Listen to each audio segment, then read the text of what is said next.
एक जो सब अच्छा एक बात तो ज़हन में रख लें कि आपने कल सारे एहतजाज के अंदर आप लोगों ने देख लिया कि एक पत्ता भी नहीं टूटा और सारे हालात आपने देख लिए। खोसा साहब को सड़क के ऊपर से गिरफ्तार किया गया। कौन सी दहशतगर्दी, वेबसाइट पे पाबंदी, ट्विटर पे पाबंदी, उसको चैलेंज किया हुआ है। और लाहौर हाई कोर्ट को अपना नुक्ता नज़र बदलना होगा कि लाहौर हाई कोर्ट ने ये जो रजिस्ट्रार ऑफिस है वो एक जज बन गया हुआ है। यानी ट्विटर पे पाबंदी की दरख्वास्त कि जनाब नोटिफिकेशन लेके आए, किस बुनियाद पर नोटिफिकेशन लेके आए?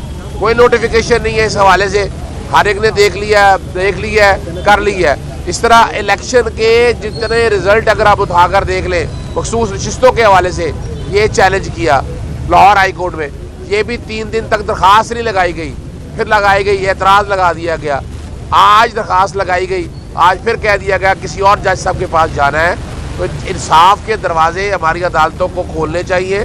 उसमें ये टेक्निकलिटीज़ की तरफ नहीं जाना चाहिए। इंटरनेट पर पाबंदी ख़त्म कराए, ट्विटर को खोले, नहीं तो आला अदालतों में हम जा चले ही गए। अच्छा ये बताएं अगर साहब कल